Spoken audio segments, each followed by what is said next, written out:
Bonsoir à tous. Il est 7h30. Nous allons débuter la rencontre. Bonsoir. N'oubliez pas la TV Film. Je vais en profiter pour souhaiter une bonne année pour notre première rencontre, de souhaiter une bonne année aux gens qui nous écoutent à la maison. Adoption de l'ordre du jour. Adoption de l'avis de convocation, adoption du procès-verbal du 27 novembre et du 17 de décembre, adoption des comptes à payer du mois de novembre et décembre, correspondance 4.1 lettres diverses, 4.2 compte rendu de la table des MRC de la Gaspésie et rapport des dossiers travaillés durant l'année 2019, 5 administration, adoption du règlement 2020-1 ayant pour but de fixer le taux de taxe foncière générale et haute tarification applicable pour le territoire non organisé de la MRC de Bonaventure pour l'exercice 2020. Adoption du règlement 2020-02 ayant pour but d'établir la répartition des 4 parts à la MRC de Bonaventure pour l'année 2020. Nomination des comités de la MRC. Approbation du règlement d'emprunt de la Régie intermunicipale de l'énergie Gaspésie-les-Îles. 6 matières recyclables, résolution de paiement de factures. 7 aménagements et forêts, 8 sécurité incendie, 9 il n'y a rien, 9 développement économique, social et communautaire, mandat comité administratif, poste d'agent de soutien au développement social, 9.2 résolution autorisant signature avenant 2019-1, 9.3 dépôt de rapport des investissements, 9.4 résolution embauche de Mme Saramius Sana, point 11 période de questions, point 12 levée de l'Assemblée. Puis, il y a un ajout, il y aurait une résolution pour la couverture cellulaire en 9.5. Oui, je vous la laisse. Y a-t-il moyen d'avoir des points ou... Ça dépend si pour discussion, normalement.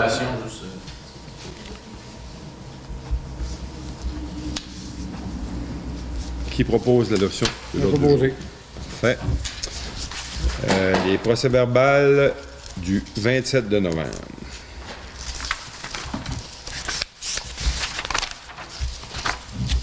Dans le procès-verbal du 27 novembre, il y a un ajout à faire au niveau des présences. Monsieur le maire de Hope, on va rajouter votre nom, ça a été oublié.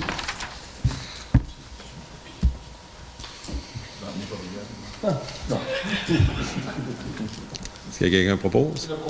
Monsieur Grenier. Puis, dans la réunion du 17 de décembre. 17 de décembre, c'était un comité administratif. Vous l'avez... Ça prend quelqu'un du comité administratif pour le proposer. Je le propose. Monsieur Paulier. Adoption des comptes... point 3, adoption des comptes à payer pour le mois de novembre et de décembre. Pour le mois de novembre, il y en avait pour... 395 000. Est-ce que vous avez des questions ou des commentaires par rapport au compte à payer? Puis pour le mois de décembre, il y en avait pour 1 200 000.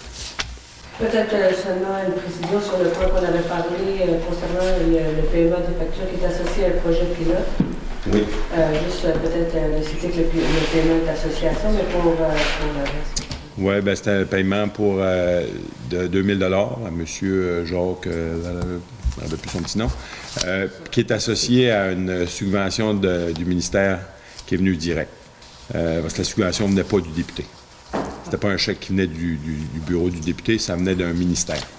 Et puis on l'associait quand même à un projet. Un projet pilote qu'on aura aussi à discuter dans les prochaines pour pouvoir la suite à donner à ce projet-là. Ça a été payé dans le courant du mois de décembre. Oui, c'était une décision qu'on avait amenée dans le discussion. Oui. Ça fait que qui propose l'adoption des comptes à payer pour le mois de novembre et de décembre? Je propose Denis Paul. Avec la précision, parfait.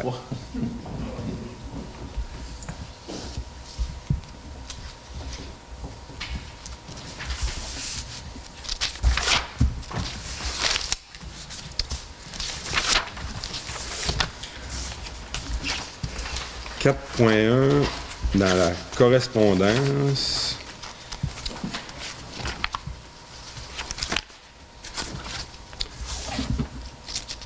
On avait reçu de Mme Marguerite Blais, responsable des aînés proches aidants, une aide financière pour le programme MADA qui allouait à la MRC un montant de 72 000 $ pour la réalisation d'une politique et un plan d'action dans le cadre du programme de soutien de municipalité Amis des aînés. Ça fait qu'on aura réalisé ce mandat-là dans les 2 prochaines années. Après ça, mise en place au niveau de l'entente sectorielle agricole, on avait reçu une lettre là, justement de l'UPA soulignant l'importance puis en même temps là, toutes les initiatives qui avaient été soutenues au niveau de la MRC, soit l'Artère, l'Agrofort, les 5 MRC, on avait soutenu le monde agricole. Après ça, on avait une autre lettre de Mme de l'UPA qui nous disait qu'au niveau du PDZA de la MRC, ils nous offraient aussi le service si on voulait travailler ça avec eux autres. Le plan de suivi pour faire la PDZA. Ben, faire le plan de suivi de ce qu'on va avoir, mais en même temps, on n'a pas finalisé la mise aux normes ou la mise à jour de notre PDZA. Fait qu'on devra relancer cette démarche-là, voir comment est-ce qu'on va l'appliquer là, pour 2020. Juste une question sur la première lettre, l'Artère. La ressource avait quitté et ils l'ont remplacée? Oui. Okay. C'est Germain Babin qui a pris... C'est parce qu'ils ont une ressource qui revient d'un congé de maternité qui vient de Caplan.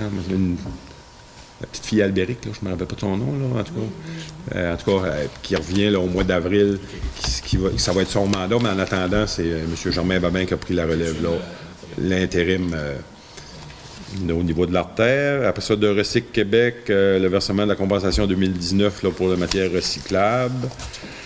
Après ça, au niveau du ministère de l'Environnement, du ministre de l'Environnement, là, les subventions au programme de redevance d'élimination des matières résiduelles. Puis après ça, de M.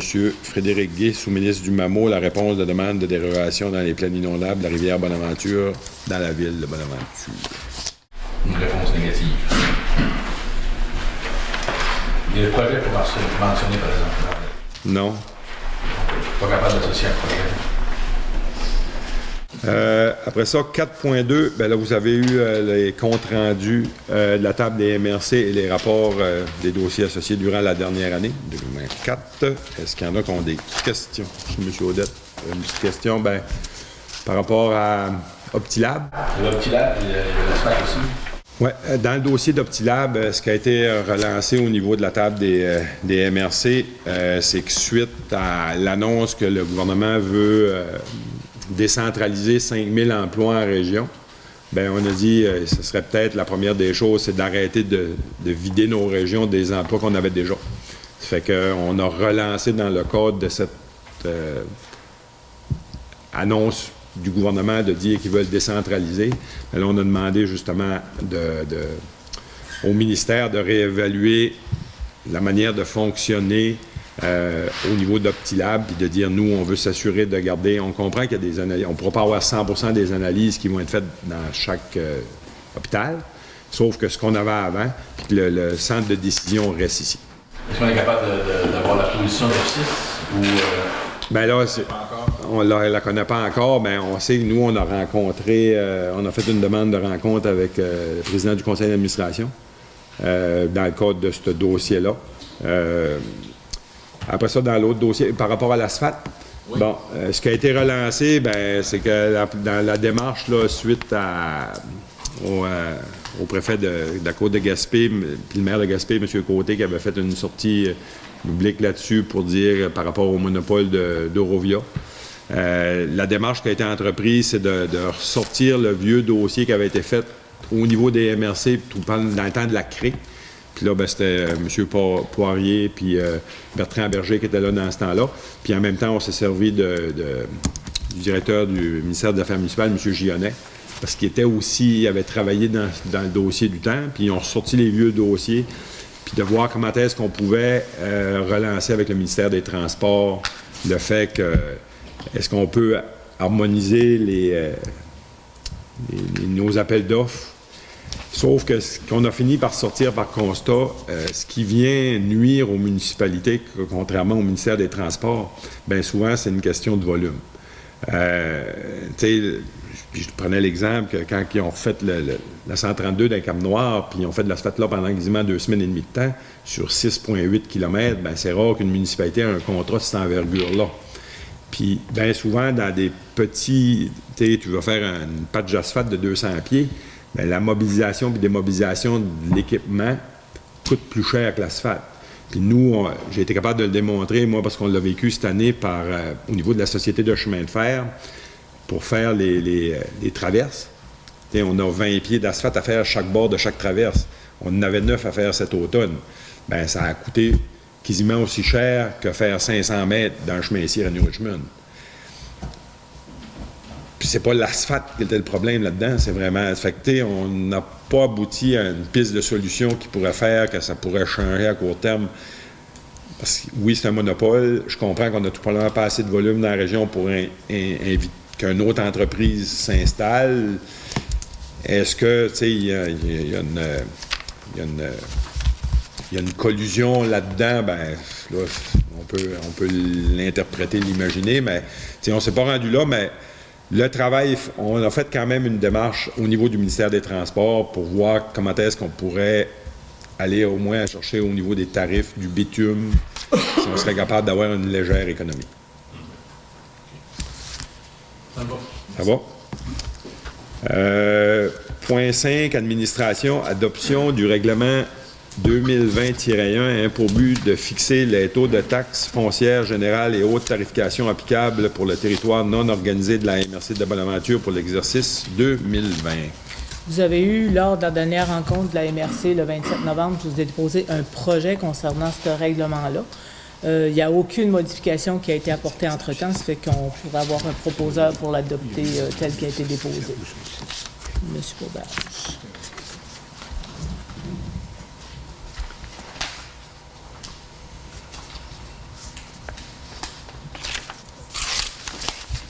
Adoption du règlement 2020-2 ayant pour but d'établir la répartition des quotes-parts de la MRC de Bonaventure pour l'année 2020. Bon. Également, il y a un projet de règlement qui vous a été remis au mois de novembre. Par contre, il y a une modification. Alors, ce soir, je vous ai remis un document corrigé, là, qui est encore projet de règlement 2020-01, concernant la répartition des quotes-parts. La modification qu'on a apportée, c'est concernant la rémunération des élus à l'article 4. Le montant, ça va être 24 750, puis elle est répartie en annexe. Vous trouverez l'annexe à la fin du document. Alors, c'est la modification qui est apportée au projet de règlement. Comme il vous avait été déposé, alors on peut l'adopter avec la modification qui a été apportée. Monsieur Boudreau.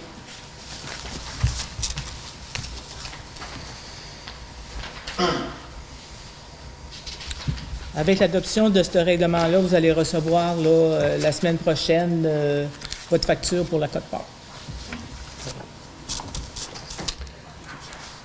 5.3, nomination comité de la MRC. On les renomme-t-il ou on renomme juste les changements? Juste le changement. Parfait. Juste le changement. Le changement était pour le comité développement social en remplacement de M. Gérard Paulier. Ce serait M. Régent Bastien. Ça va? Fait que ça prendrait une résolution. Mme Lise Castillo. Parfait. C'est là aussi que je tiens encore. J'ai un intérêt. Oui. 5.4, approbation du règlement d'emprunt Régie intermunicipale Gaspésie des îles de la Madeleine. Il faut adopter un règlement au montant de 138 360 C'est qu'on approuve leur règlement d'emprunt.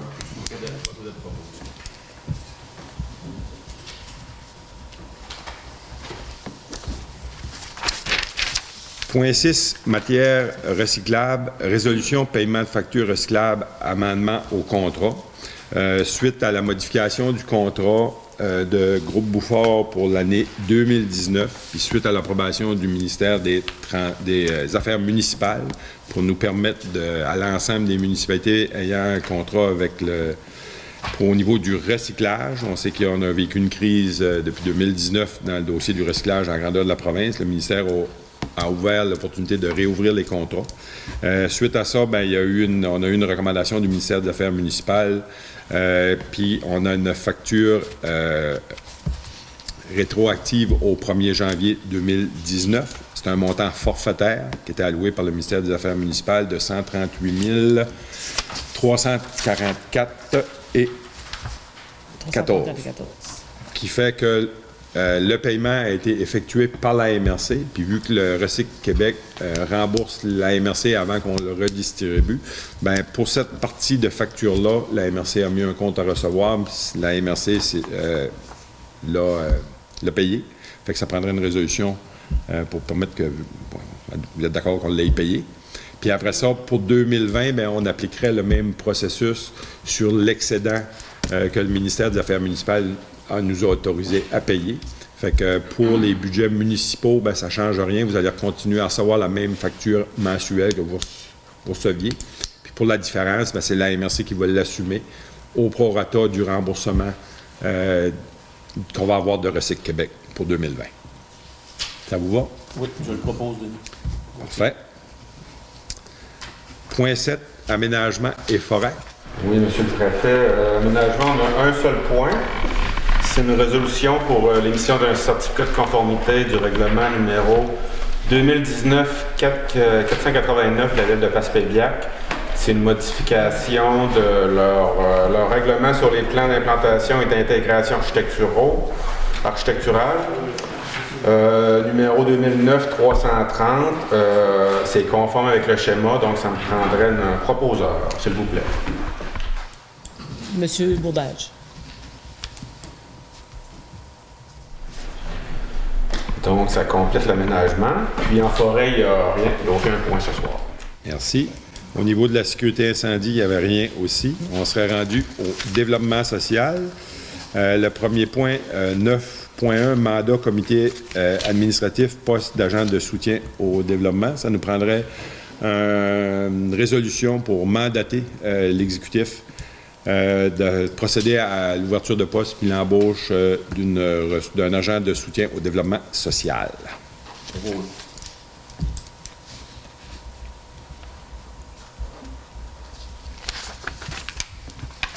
Après ça, 9.2, résolution, autorisation, signature avenant 2019-1, contrat de prêt pour le Fonds local d'investissement, les FLU. Ça, j'inviterai Mme Lynn à en parler de cet avenant-là. Merci, M. le Préfet. Donc, comme vous pouvez le constater en lisant l'avenant, c'est un prêt qui a été accordé en premier lieu au CLD et par la suite transféré à la MRC. C'est un fonds local d'investissement. C'est un prêt qui a été octroyé, mais qui a été beaucoup reconduit à tous les ans. Et maintenant, on est dans une période quand même de reconstruction. Donc, le ministère nous demande de signer un avenant, un prêt de contrat pour une période d'1 an qui va se terminer le 31 décembre 2020. Donc, on aurait besoin d'une résolution. Ça, c'est en attendant de savoir, parce qu'on sait qu'il y a une réforme d'investissement à Québec, puis qu'on ne sait pas quel qui va être notre rôle après. Fait que là, ils nous ont prolongé nos FLI, qui est la partie qui est de l'argent qui nous est prêté par le gouvernement dans le temps. Et voilà. Et dans le 2,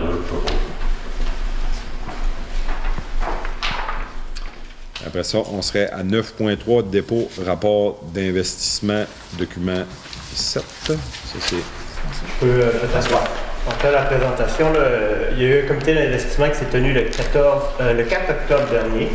Et il y a 50 000 $ qui a été investi dans un projet de création d'entreprise à Caplan, dans le domaine de la distillerie. C'est un ajout, en fait, à ce projet. Ensuite, un comité d'investissement qui s'est tenu le 2 décembre 2019. On y a investi 100 000 $ dans un projet d'expansion pour une scierie à Saint-Elzéar. 20 000 dans une ferme d'huîtres, la création d'une ferme d'huîtres de la municipalité Cascapédia-Saint-Jules et un projet d'acquisition en restauration et nourrissement, un montant de 100 000 $. Et si vous me permettez, je vais prendre, vu que j'ai la parole, là, pour vous dire que l'année débute assez forte là, au niveau du développement économique. Là, on a beaucoup de demandes qui rentrent. C'est plutôt dynamique. Là, au moins une demande par jour depuis le 6 janvier, fait que c'est bien. Et on est à travailler les statistiques de demande d'aide de l'année dernière, puis les types d'entreprises là, qu'on a accompagnées. On sera en mesure bientôt là, de vous fournir les chiffres, mais c'est similaire un peu à l'année précédente. Et qui était une bonne année aussi. Là, donc, c'est assez dynamique dans le territoire de la MRC Bonaventure. Merci. Merci. On serait rendu à Mme Mélissa. Oui, bien moi, j'ai distribué, j'ai pas de résolution, j'ai pas besoin de résolution ce soir, mais j'ai quand même distribué là, le tableau des derniers investissements du comité là, qui avait eu lieu le 19 novembre. Donc, vous avez les détails sur cette feuille-là, puis le prochain aura lieu le 11 février. Fait qu'on invite les gens, s'ils ont des projets, le plus rapidement possible. Pour l'autre, on en a plusieurs pour le prochain, mais ça va être intéressant. Une quinzaine de dossiers. Mais on invite les gens, effectivement, qui ont des projets là, à communiquer avec nous. Parfait. On serait rendu à 9.4, résolution d'embauche de Mme Sarah Mécanis pour le excusez. Non. Pour le SANA. C'est en remplacement là, de Mme Mélanie Meredith Griffith. La misère qui est bonsoir. Monsieur Grenier. Parfait. Après ça, on aurait à 9.5 adopter une résolution pour la couverture cellulaire. Je pense qu'on va la lire, celle-là. C'est toi qui l'as. Parfait. Considérant l'importance de la communication via le téléphone cellulaire, considérant qu'en 2020, le cellulaire occupe une place très importante dans le quotidien de tous les résidents de l'économie et de la sécurité, considérant que plusieurs municipalités sur le territoire de la MRC de Bonaventure ont une partie importante de leur territoire où la couverture cellulaire est inexistante, voire même nulle, considérant que la technologie existe et que la compagnie TELUS peut installer des tours avec des équipements nécessaires, considérant que dans de nombreuses interventions et démarches pour l'installation d'équipements nécessaires pour avoir une couverture cellulaire opérationnelle sur l'ensemble de notre territoire, l'importance des coûts d'installation est le frein évoqué par la compagnie TELUS pour ne pas installer l'équipement. La MRC de Bonaventure demande à son député provincial, M. Sylvain Roy, la députée responsable de la région et ministre, Mme Marie-Ève Proulx, la députée fédérale, Mme Diane Leboutillier, d'élaborer un plan de développement pour donner à notre territoire une couverture cellulaire adéquate en 2020, qui est un minimum.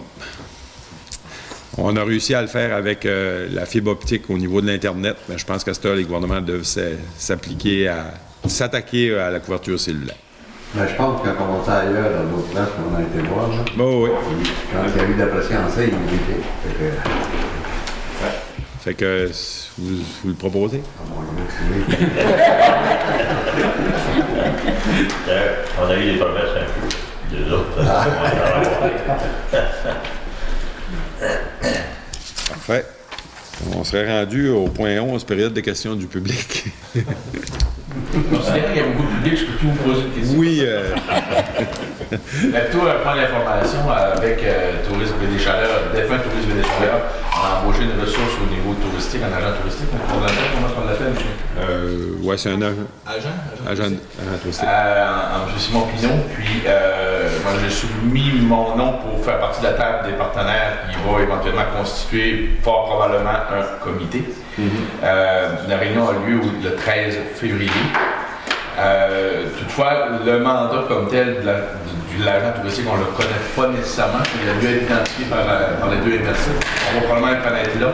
Oui, bien, on m'a dit, il est en élaboration plus pointue, dans le sens là, que nous, on voulait structurer l'industrie touristique, de voir comment est-ce qu'on allait l'accompagner suite justement au déboire de tourisme et des chaleurs depuis quelques années qui se cherchaient. L'instabilité. Oui, l'instabilité. Ça fait que, à partir de là, on veut ça va amener un plan d'action. Puis on veut aussi travailler puis comment impliquer les entreprises dans la démarche. C'est surtout ça qui est important. C'est pas quelque chose qui va être imposé par le monde municipal.